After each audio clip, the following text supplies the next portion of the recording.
What is going on, my good people? What is going on? We are back again. Season 2, Episode 1, the NFC Beast podcast, representing the best division in the NFL, bar none. Anybody wants to dispute that, dispute it somewhere else, not here. But I am joined today, and of course, this is your boy Cool McCain. I am joined today by this on this side of me, I believe, Couch Coach. What's going on, Couch Coach? What's going on, man? It is a moment 7 months in the making. Glad to be back for season 2, and let's run it back. The best division in all of sports. Like I always say, these are my brothers. You can pick on you if you pick on them, you gonna pick on me as well. But we can clown each other. But hey, when it comes to this, we got each other's back. But hey, don't mess with the NFC East. We deep. And we are welcoming a new member. You know who he is. You've seen him before. Just new to the show, but never new to this. Right below us, we got Big Time himself, and we know what's coming first.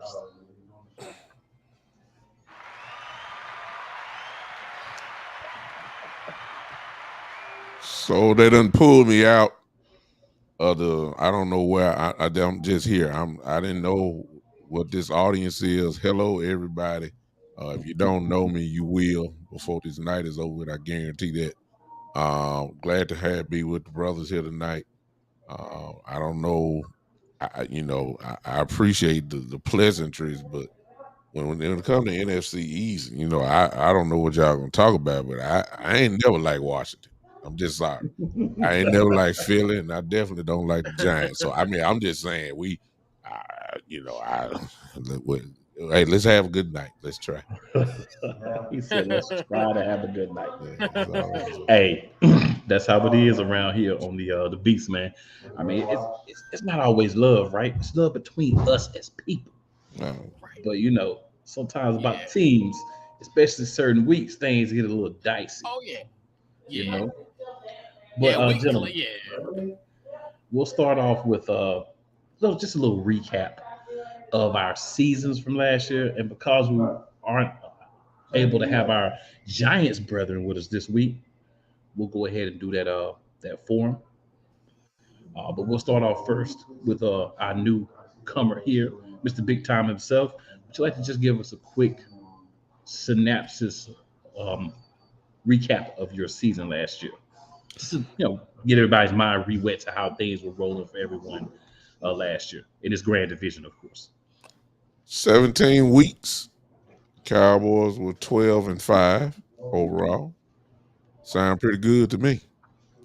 But in Dallas, because of the intense pressure from people like Stephen A. Smith and on the other side, Shannon Sharp, all that, because of these type of people, which creates a national type narrative, the Dallas Cowboys can't do nothing unless they win the Super Bowl. So 12-5 don't mean nothing. You got to win playoff games, and our team is at that point now where we have to really win now.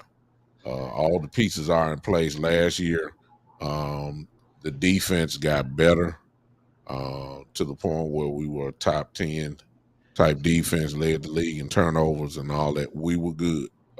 The defense was there last year. Last year, Dak, who got hurt, had Cooper Rush play as well. But we also had, CeeDee Lamb, who, despite having only Noah Brown on his other side, still produced an All-Pro season, second team All-Pro, great receiver, and the offense was somewhat limited. But we still made a way to do what we did. Now, I'll say this and then I'll move on. 12-5 usually wins your division. 12-5 usually gets you home field advantage. But because of the Philadelphia Eagles, who had a magical season last year, it kind of put us in a wild card round. You usually don't see a wild card team at 12-5. But that's what happened. That's the brief synopsis of last year. Good year, but because of the pressure, we needed more. Okay. Couch Coach, what about you, sir? Yeah. Well, a lot has happened. Obviously, The Commanders finished in our first year as the Commanders.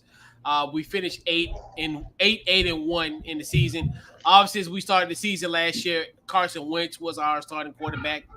Obviously, there were some situations at hand with that led to his injuries, that led to his benching. You also had Taylor Heineke coming in as well. This team was running on all cylinders. They were 7-5-1 going into the bye week, and then after the bye week, those guys end up going 1-3, finishing 8-1 in the season. You look at the success defensively that we've had. Obviously, Deron Payne had 11.5 sacks.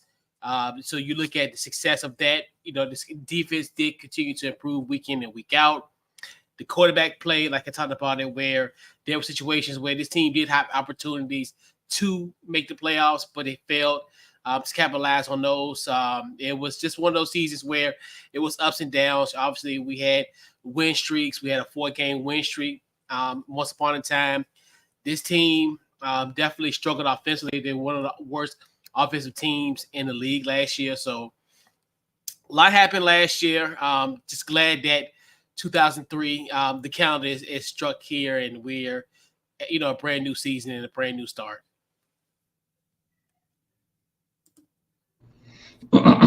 Excuse me. So got a couple comments, and then I'll hop into a little info on the Eagles here. So first comment here is from Lee Harrison. It says, "What's up, Cowboys family?" So obviously Lee is talking to you big time. Then he says, "What's up?" So I'll give you a what's up to that, Lee. But that Cowboys family thing, I'm not gonna touch that one. We got Zach in with the fire emojis. Appreciate that, Zach. All right, and then we have Zach with a go birds. Zach, that's what I like to hear. Yes, sir. All right, and that'll be our lead in. So essentially, Philadelphia Eagles, man, they were the team that won the NFC East. They ended up being the best team in the NFC by winning the NFC Championship game, not because of records, but because played the NFC Championship game and did that. But big time alluded to a magical season, not quite magical enough, because the goal every year, and I think everybody would agree, is to try to win the Super Bowl. You don't always do it, but it's to get there and to be so close, but not finish it. Tough season, right? You look at moving forward.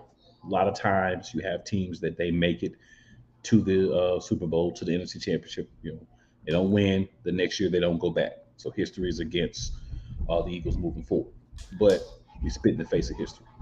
We're here to make our own history. So as an organization, we're looking to build on what happened last year, continue that into this year, and try to do what we were not able to do last year. Much harder road this year for all the teams in the division. We'll get to that as the season goes on. But also started off the season some tight wins, right? Then we suffered our first loss to the Commanders, thanks to Quez Watkins not just staying down once you fall down, but deciding I'm going to get up and be the superhero when you're not a superhero. So that ended that, but that's okay because you don't win all the games, and we're going to lose somebody at some point. We weren't going to go 17-0. Commanders were that team. Continue had a few more games. We ended up Jalen Hurts got dinged up a little bit, so he missed a couple of games. A couple of more losses happened there, but we ended up 14-3, if I remember correctly, which obviously is going to get you the number one seed. That's not an amount of wins that you expect to have almost any year, to be honest. But I'm glad that we were able to do that to guarantee that first seed, because I feel like being at home for the playoff games was definitely beneficial to us. But again, didn't finish everything, so close, knocked on the door, had it the knob turn, but then it locked on us. So there's only one way that we can improve on last season. We'll see if we're able to do it. And then, gentlemen, we do have the Giants to discuss here. So we'll just go around if you guys want to give any thoughts on the Giants season last year. And we'll open it up with you, Couch Coach. You look at what the Giants did. A great season for them. Obviously, them making the playoffs. Brian Daboll injecting pretty much a new culture with the Giants. Had two great, had a great win, obviously, in prime time against the Commanders. That kind of launched their playoffs, and also even that tie game in the previous week. It to make it a tie game on December the 4th. So then, coupled with their primetime win, definitely helped catapult them. And then them having that opportunity to they win in Minnesota, and then won a playoff game against Kirk Cousins and the Minnesota Vikings. It definitely ran into a buzzsaw in the NFC champion Philadelphia Eagles, but hell of a season compared to what they've had in previous years. Obviously, under now the tutelage of Brian Daboll, but a good season, especially for the Giants. Since Couch Coach just took the offensive side, I guess I'll go with the defensive side. They were ranked, I believe, in the top 10 last year at the end of the season in defense, and that was huge for them. That's a lot of the reason why that they finished where they finished, made the playoffs, because of that defense that they had built there. So it was more than Saquon. It was more than Daniel Jones. Their defense was really the strong point of their team last year, if you ask me. And I think that's the part where they obviously are building from that and bringing it into this year. So overall, nobody expected them to win as many games as they did, and I'm quite sure that most people, when they predicted who would make the playoffs, I don't think not too many people had the Giants saying that. But great coaching and a defense can carry you a long way. That's what we saw with the Giants. Yeah, I think you gentlemen have touched on a lot of the points. What I just add to that simply is, also on top of that, you kind of look at it and say, wow, Saquon Barkley, definitely a big part of what they're doing. Daniel Jones' ability to, disseminate the offense that he was given by Brian Daboll and what he was able to do with it. Use his legs a little bit, made plays to guys that were, I think, inferior talent at the wide receiver position, but he got the maximum that he could out of what he had. As you said, big time, this was not something that most people expected to happen. So it happening was definitely a shock. And you have it happen from time to time. But when it happens, especially when you're in the best division of football, you look kudos for that. So we'll see if the Giants are able to continue, with what they were able to do last year. That'll be the biggest question for them. So we'll move on to off-season additions. All right. So Big Time, we'll come back to you with this one. So any major off-season additions through the draft, through free agency, that you want to point out in regards to your Cowboys? Of course. Y'all know what happened. My goodness. The defense got stronger. We were already a top 8 type defense, but the additions that have happened, there are many that believe, including myself, that we will be, without a doubt, a top 3 defense in the league this year. Why am I saying that? Well, we had Anthony Brown last year. We got Stephon Gilmore now. That's what you call an upgrade. Offensively, last year we had Noah Brown as our number 2 receiver. This year we got Brandon Cooks. Ladies and gentlemen, that's what you call an upgrade. I mean, I don't have to say nothing about that. This defense, is electric. The re-signings of Malik Hooker, when you talk about the big signing of the first round draft pick of Mozzie Smith for the middle of the defense, along with Hankins, the re-signing of Big Hankins there. The Dallas Cowboys, without a doubt, are loaded. It's just no question about it. Everybody knows it. Haters know it. Fanfare know it. Sesame Street knows it. Electric Company knows it. The Smurfs know it. Everybody knows the Cowboys are ready this year. It's one of the best rosters in the league. We're gonna find out if they can turn it into something. But Jerry Jones has done his job. If the general manager's job is to load the roster up, he's done that. So now it's up to the coaches and the players. He's done his job. Coach, what about your Commanders? Yeah. I think we got the biggest acquisition of all time, getting rid of Daniel Snyder. I think now having the ownership of Josh Harris, the managing group of Josh Harris, including Magic Johnson, has definitely have gave us such an injection of culture around this area.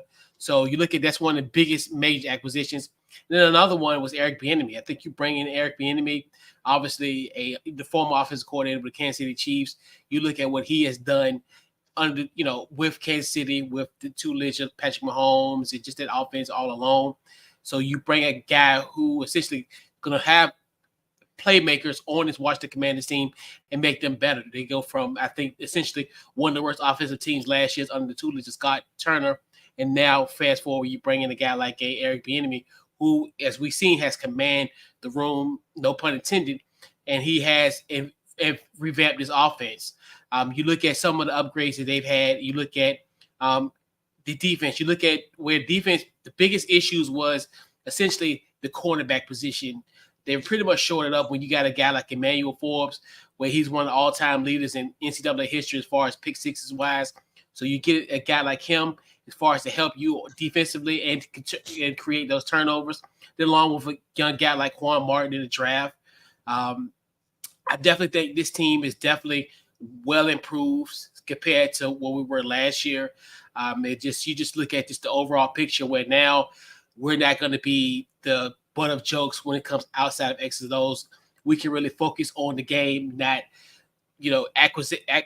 accusations, all these reports and all the stuff that's going on within the organization. We can really just focus on football. There will be no distractions, and I think obviously, like I said earlier, getting rid of Daniel Snyder is by far the biggest acquisition that this team will ever get, probably in my lifetime. So, this is gonna be a year. This could be the year of the Commanders. Okay. I dig that. So,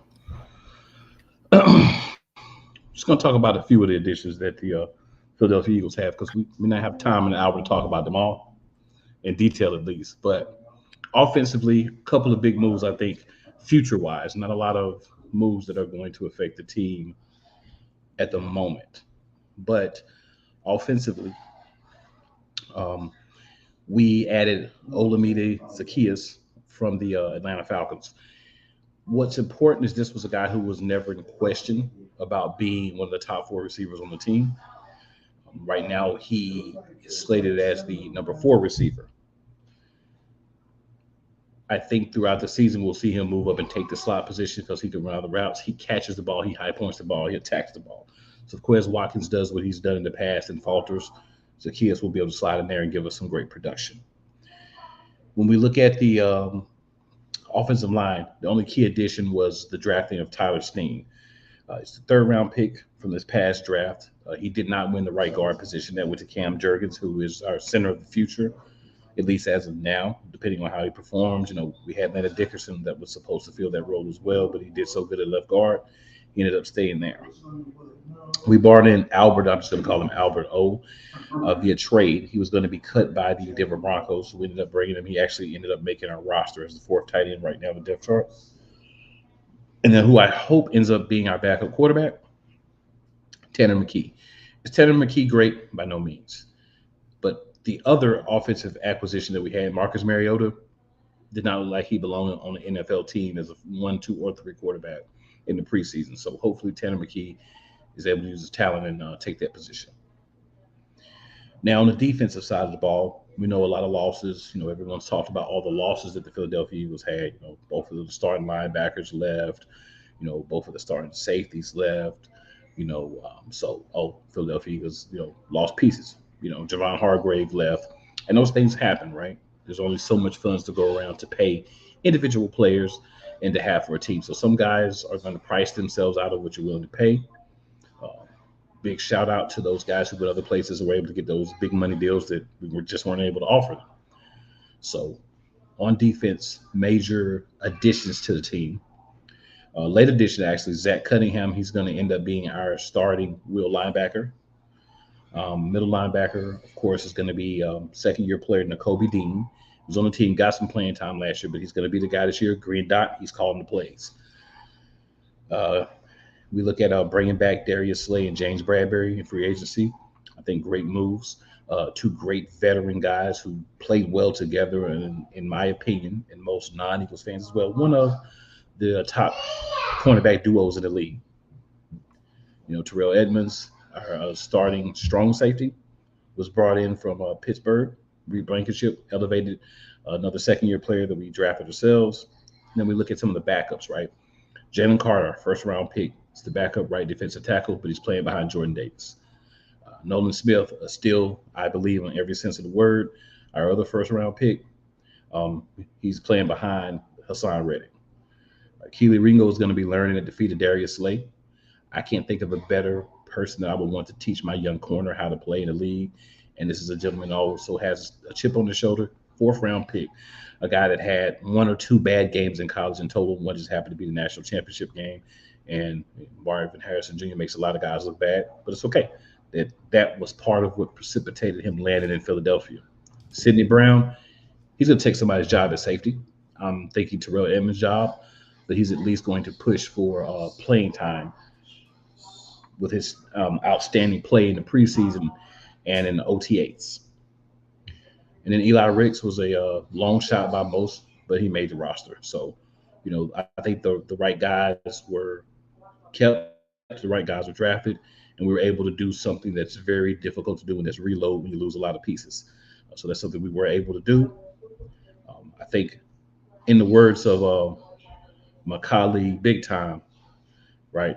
You can ask your mama, you can ask your daddy, your grandma, your uncle, your auntie, your little cousin, your baby brother. You ask everybody.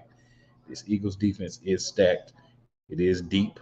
But again, the question mark for this season for the Philadelphia Eagles is going to be two gentlemen's names. And those names are Brian Johnson, our new offensive coordinator, and Sean Desai, our new defensive coordinator. Because of all the acquisitions, those are the two most important.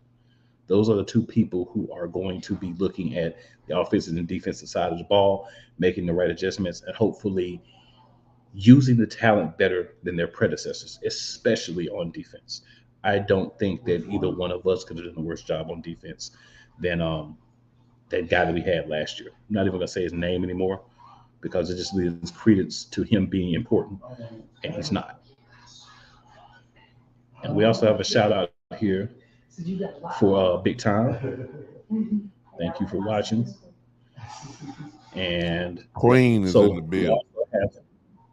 Yes, sir. Yes, sir. And of course, we have the New York Football Giants. They don't have their rep on tonight, but that's okay. We're here to pick up our people's slack. That's what we do around here. So we'll talk about the Giants here.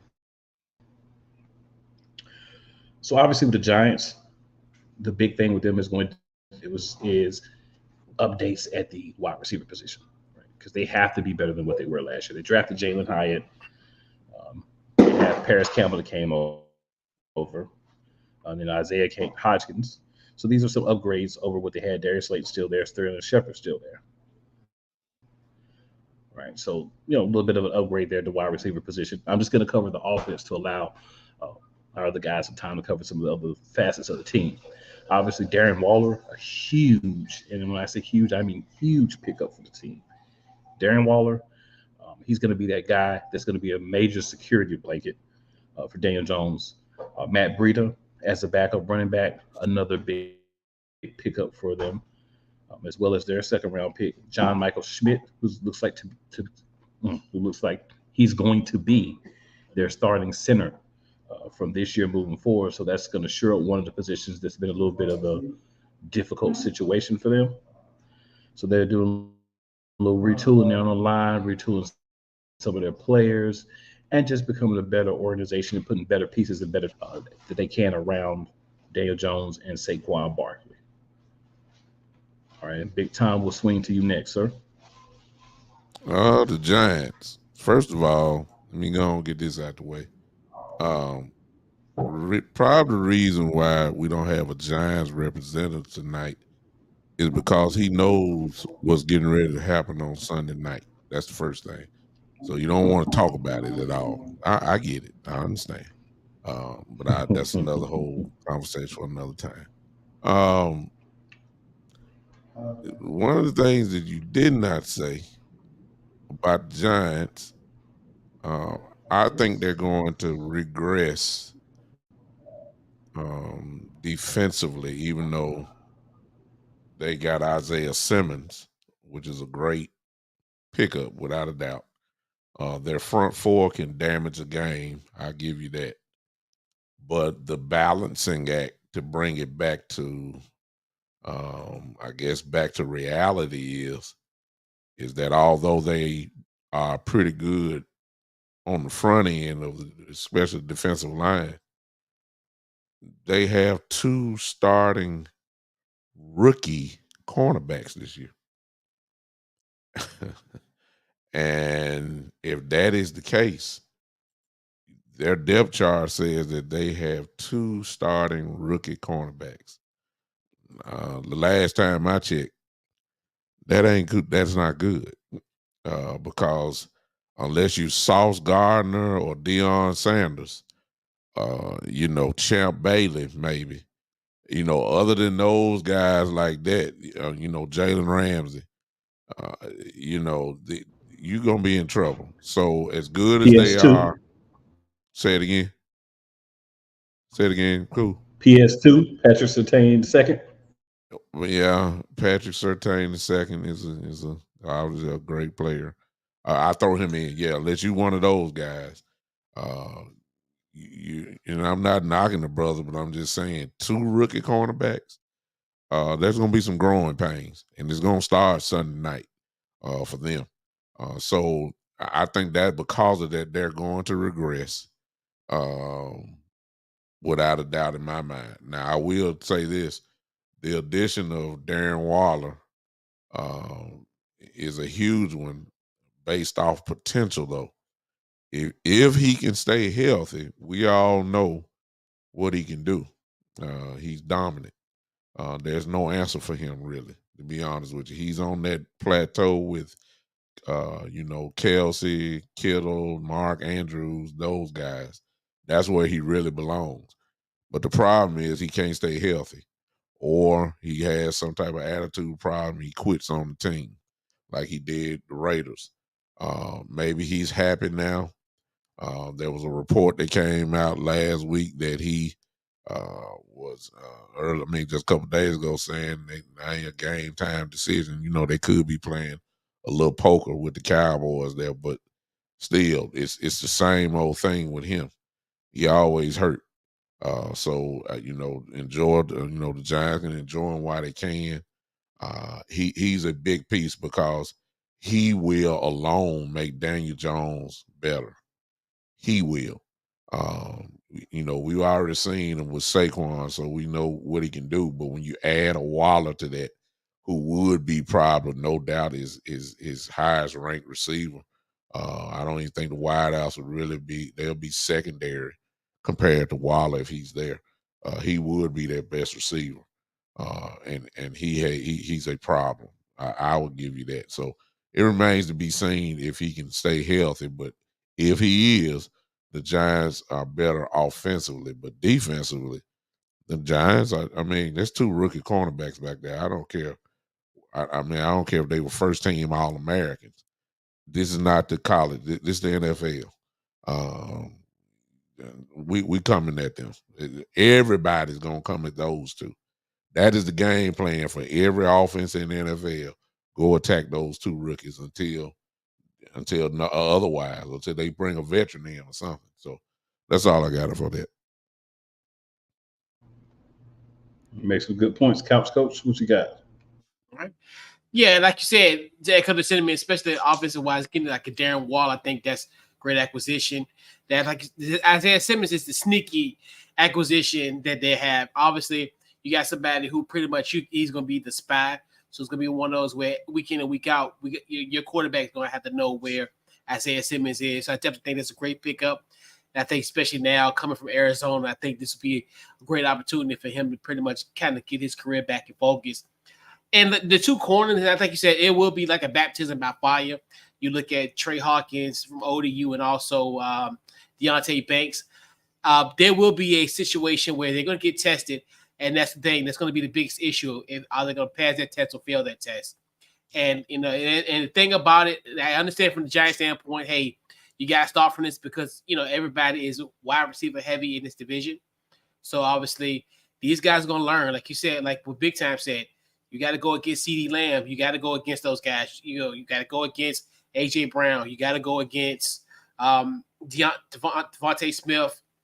I go against Terry, Jahan, Curtis, De'Ami, those guys in Washington. So, like you said, they gonna find out. They got a test. They got a test, and we're gonna find out if they pass or fail immediately. Especially tomorrow night will be the first test, and it's gonna be a myriad of tests week in and week out. So, hey, the strongest survive. They ain't gonna make it, man. Let's hope that, right? For sure. We hope that for sure. We gonna go ahead and baptize them tremendously tomorrow night. I'm telling you that right now. Not tremendously. We're gonna destroy them guys. Not tremendously. But so guys, I mean, the other thing that we really need to talk about tonight and give us time to kind of go to detail on that is our matchups this week, right? And Big Tom's been alluding to his throughout the show. So you know what we're gonna do? We're gonna allow Big Tom to have the stage so the Big Tom can give us his insight on Appreciate that. Giants and the Cowboys. So we're gonna fall back and let Big Tom do his thing. Appreciate that. If this was in college, there would be called a thesis statement from a thesis paper. Let me go and give you my thesis statement. The Giants don't belong. There you go. And I'll roll with it from there. It's too much.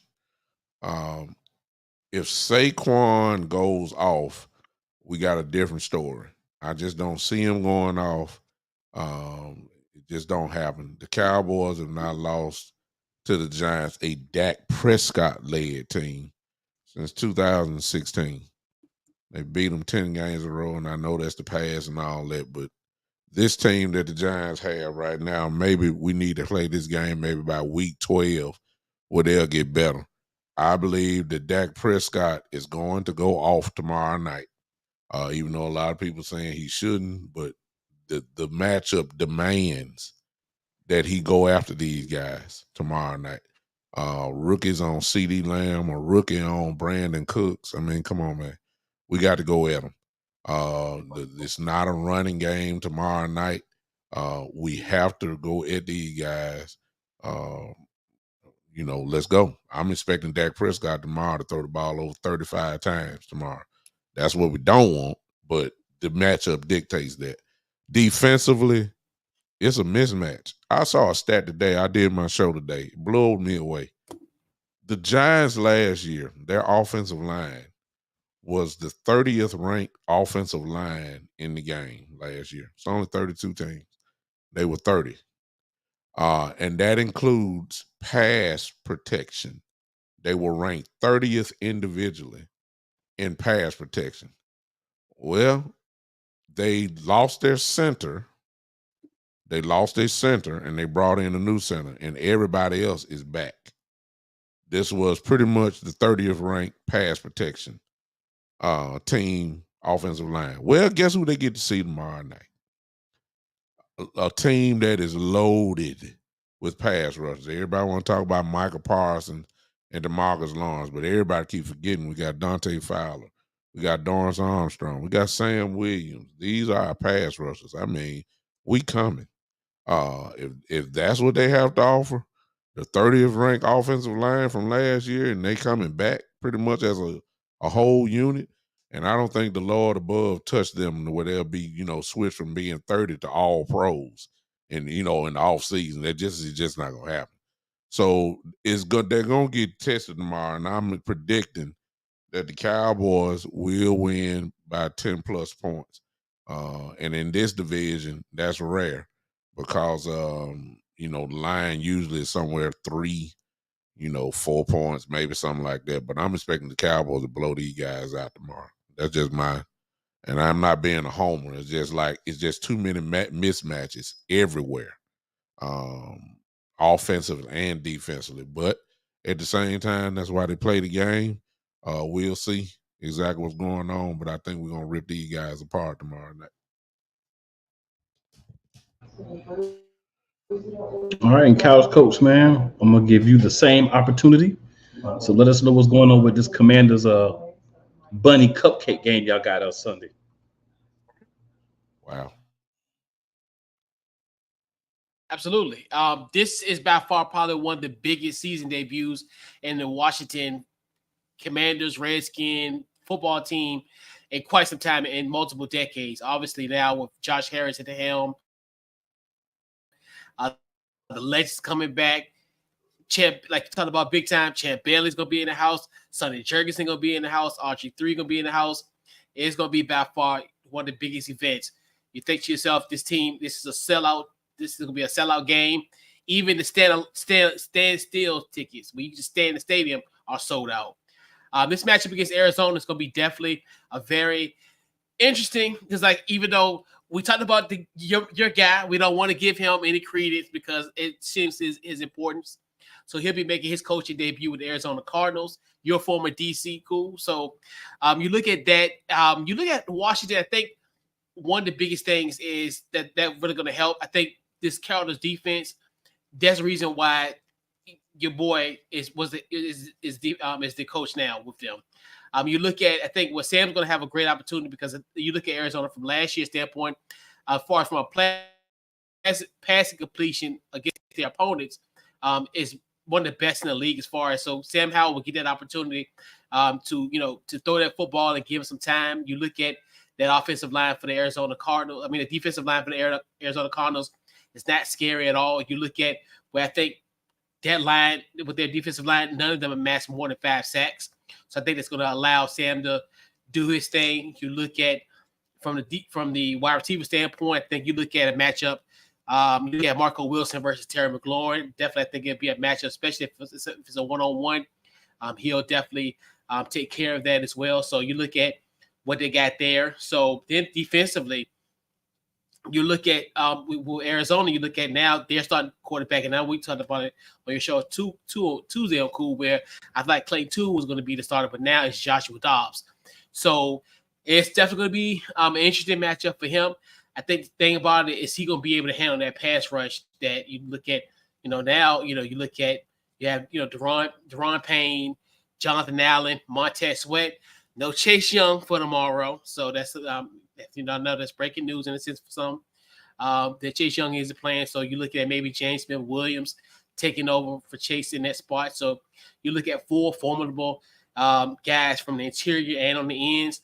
That's going to make Josh Dobbs have he's going to have to pack 2 lunches. It's going to be kind of one of those type of days. And then you just look at one thing we'll watch the guy worry about. Most of their playmakers are going to be on the defensive end. Also, you want to look at a guy like a Budda Baker. I think he'll be someone that could potentially get Sam kind of off track. You look at that. And then also Arizona, the offensive line, the guy you really want to see is Greg Dortch. He's one like their slot receiver. So I think, Josh Dobbs, if he can get some connections, maybe, can hook up with with Greg Dortch on those plays. So it did, so I definitely think this is going to be a game. I know I was a little kind of like, when we talked about it Tuesday, it's one of the ones that you don't want to put the cart before the horse type of games. But I definitely think Washington will take full advantage of this game. And I think they'll win this by the final score of 31-13. You'll see a very explosive offense. You're going to see some stuff tomorrow, and it's going to be an afternoon at FedEx Field. So definitely looking forward to it. It's going to be a good game tomorrow afternoon. Hey, I'd have to say I think both of you guys are pretty accurate in your descriptions as far as what's going to happen with your games. I think I'm going to also round it out by saying I want to give you guys just some information, just quick information. So here's the starting wide receivers for this team that we're playing, the New England Patriots. Devontae Parker. All right. We know Devontae Parker is. We know Devontae Parker, but he's their number one receiver. Kendrick Bourne, right? And Juju Smith-Schuster. So I can't speak for anyone else, but I know that with my corners, my safeties, I am not concerned with this wide receiver trio at, at all, right? They're not horrible, but they are middle. They are mid. Tight end, Hunter Henry, Mike Gesicki. Those would probably be the two guys, and more than likely, they're going to play them together some. But those would be the two guys that I'd be looking at like, okay, these are guys that may, make some things happen. Targets would be interesting as well. Look on the running back line. We know Ramondre Stevenson has a stomach flu situation, so he may or may not play. So we may be getting a healthy dose of Ezekiel Elliott. And if that's the case, the Eagles are very familiar with Ezekiel Elliott, like very, very, very familiar. And I know that Big Time is also very familiar, with Ezekiel Elliott from his years there. For me, Philadelphia needs to go in here and work out the kinks.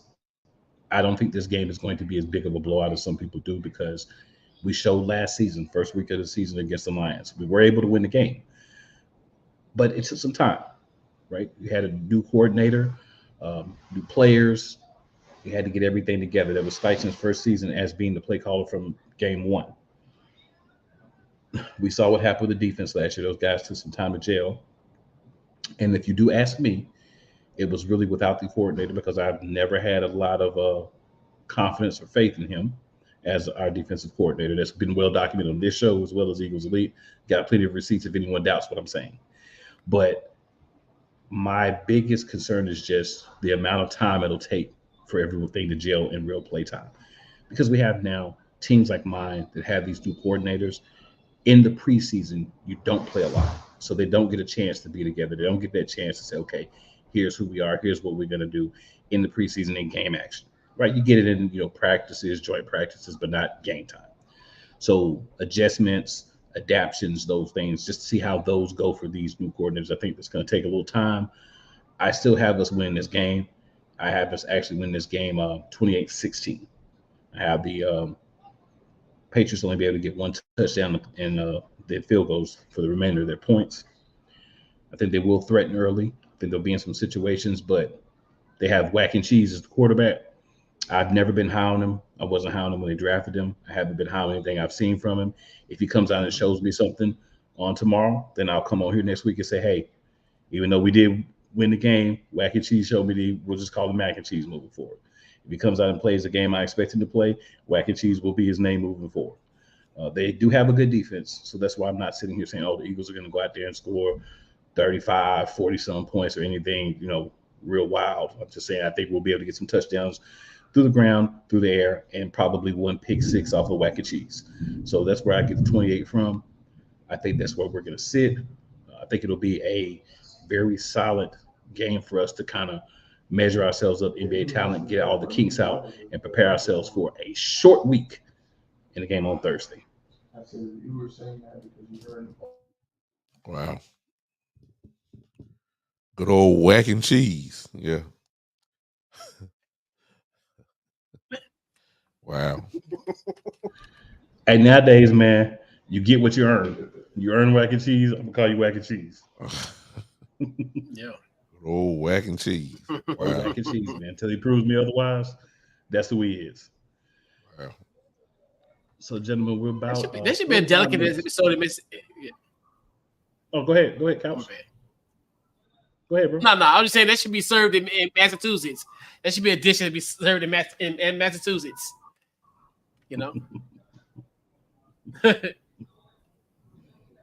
Wow. Okay. We talked about the games. We did a review. We talked about everything for last week. So we'll go around. We'll start with you, Couch Coach. Any other things regarding your team, regarding the division that you would like to point out here?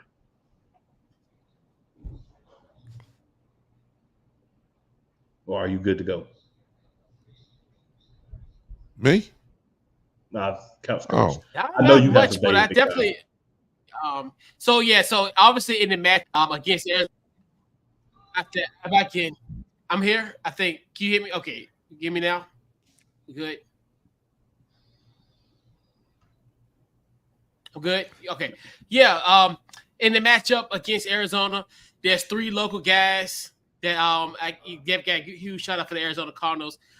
Greg Dortch, your boy Kevon Wallace, and Keytrail Clark. So definitely huge shout out to those 804 legends coming back home to FedEx. But hey, man, hey, y'all gonna run into a buzzside FedEx. We're gonna be rocking tomorrow night. I mean tomorrow afternoon. You know, the prodigal son is back. Sunday and RG3. We everybody coming home. So it's gonna be lovely. man, nobody don't care about RG3 coming back home. Man, no one care about him. Who is he? You should be better off talking about Joe Theismann coming back or somebody. My God, RG3. Man, let me stop. I don't want to. I'm trying hard to be diplomatic and nice and all that, but I mean, Doug Williams. yeah, you could bet off saying Doug Williams coming back. Riggins, he's talking about RG3. Well, he for the organization. Yeah, okay. Let me ask you this though. Can I ask you this, Cap? I ain't talking about your number, but you mess me up because I don't pay attention really to your team at all, other than Magic Johnson coming over there. And since I'm a diehard Laker fan, it really hurts me to see Magic Johnson affiliated with y'all because it's hard for me not to cheer for him. But I'm gonna have to cheer against him finally. You said Chase Young is not ready. Is that right? What is going on with Chase? Is it worse than what we thought? So is he got chronic knee problem? I mean, for real. I mean,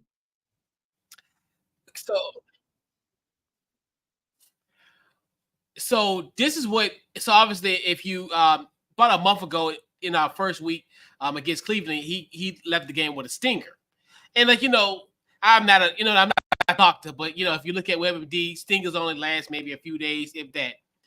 So he's been going back and forth to the doctor for the last 3-4 weeks about the situation, and his doctor didn't clear him to play.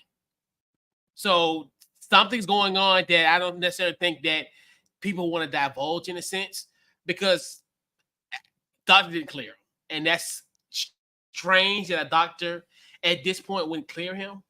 Because if we still talk about the stinger, then something else is going on. Because like you said, and I'm not a doctor, but from what I've read and what I've researched, stingers don't last almost 4 weeks.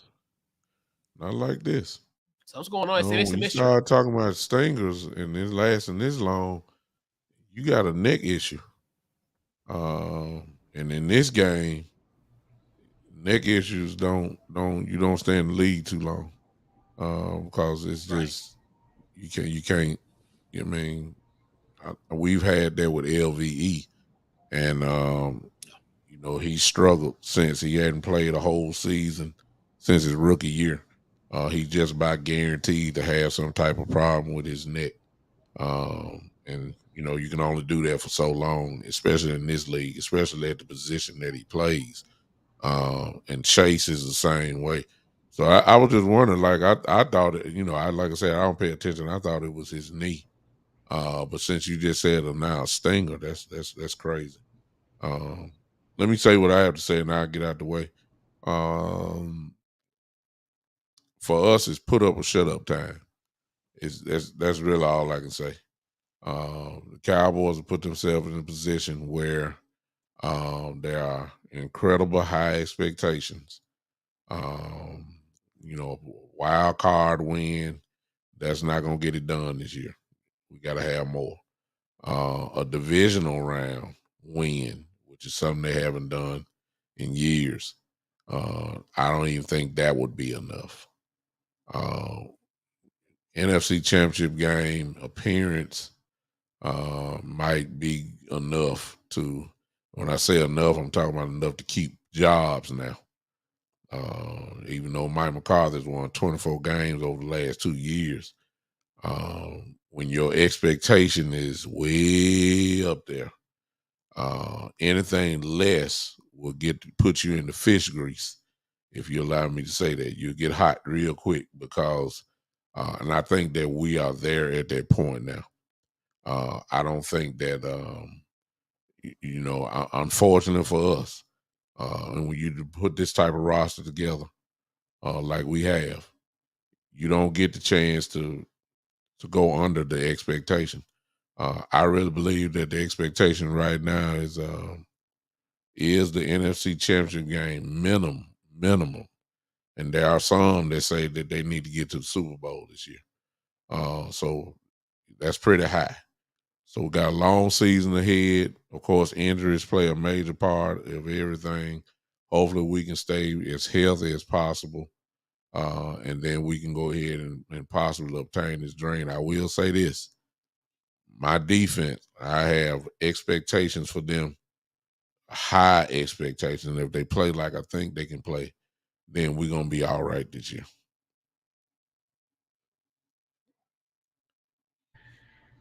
I dig that. I dig that. So we got a couple more comments here. So Queen said earlier that Waller's questionable game time decision. Yeah, we did discuss that, but thank you for bringing it up for us, Queen. All right, so Miller jumps on here. Miller says, "What up, bro?"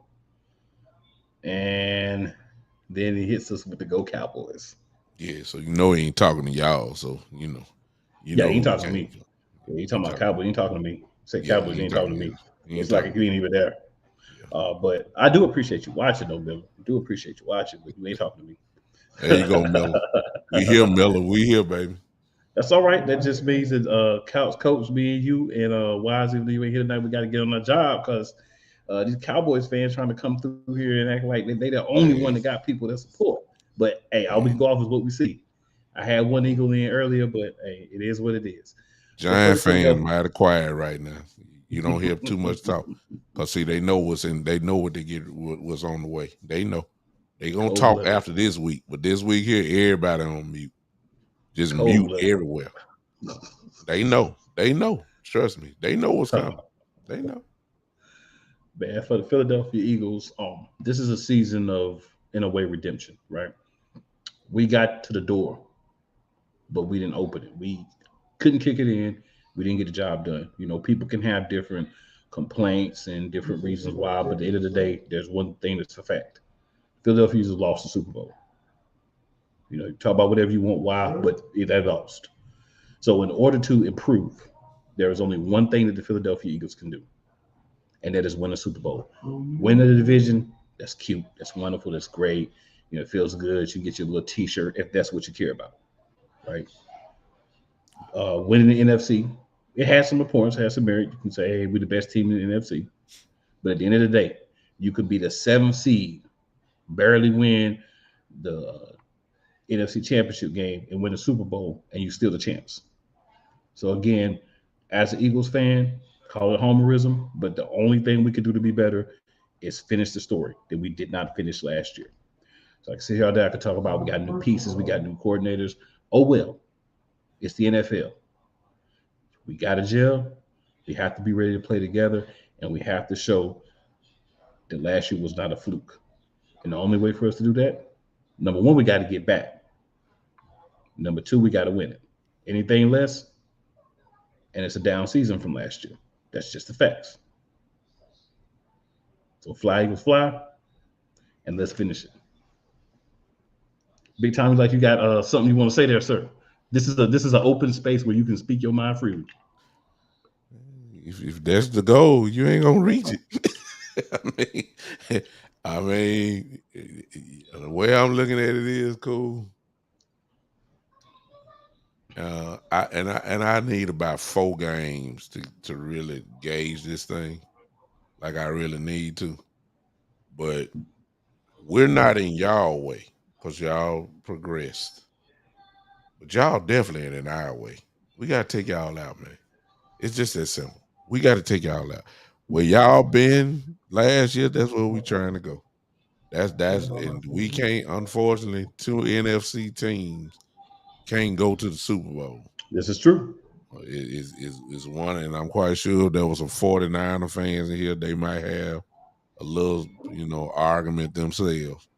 But the 49er fans believe they've already won the Super Bowl, so yeah, I ain't gonna even get to them. I got a special show coming for them when we play them. They love to talk about what we hadn't done, but just in case they're in the 49er fans here watching on Roku TV or wherever you're watching from. Everybody talk about the Cowboys and once since 1995. Well, the 49ers last Super Bowl win was 1994. Mm-hmm. Last time I checked, 94 is longer than 95, right? That's what that's what I heard. So I don't know why the 49er fans running their mouth and then act like they just won last year. And then here's the other thing. They say, well, at least we've been to the NFC Championship game. At least we've been to the Super Bowl since then. It's amazing how the goalposts change for the Dallas Cowboys. Because, see, if I would have said that, everybody would have said, well, don't you supposed to win the Super Bowl? Don't the Cowboys supposed to win? So you just happy with an appearance. The Cowboys just hear it. Now, all of a sudden, it's okay for the 49er fans. Ain't that something, y'all? Oh, my God. I can't wait to talk to them. But anyway. I do believe in consistency. The bar has to be the same for everybody. That's why I say, we could talk about all the things that we did accomplish last year, but again, nobody cares about none of that if you don't hoist that Lombardi. One team that's gonna be smiling at the end. One team. Yep. One team. That's it. Kansas City Chiefs got to smile at the end. Yep. And everybody else was like, dang, it's like that. But y'all in the way, cool. For the Eagles are in the way. And we're gonna take care to stay there. We're trying to stay we're gonna knock you out now. It's coming. Hey, man. It's coming. I welcome all challenges to do so. Yeah, I know. But it's coming. I want y'all all to remember one thing though. When we saw the confetti fall down, and we saw Mahomes up there with the fake injury in the first half, and all of a sudden he come out in the second half like he'd never been hurt in his life before. Wonder how that happens. But digressing, that's motivation. Yeah. A lot of times I feel like teams that lose, they start to break apart.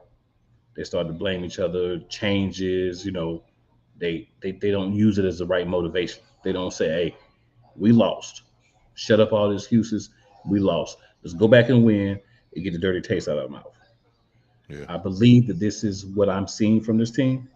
So I know you say we in your way, but the whole NFC is in our way. Right? The whole league is in our way.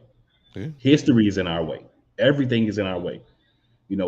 People say, "Oh, ain't no way you can call yourself an underdog when you was the champs last year."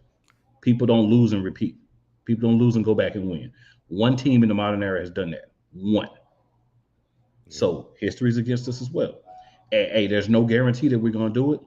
But as I sit here today and look at this camera, I believe we're going to do it. If we don't, that sucks. We'll do it next year. Because we still going to have the core of quality individuals on this team for years to come, but I don't want to wait. Let's do it while we hot. Anything less is uncivilized. Oh, it's going to be something less. Yeah, I'm just listening at you talk. Hey, I mean, I know you believe that, sir, but you haven't done it on the field yet. You got to do it on the field. Yeah, we got.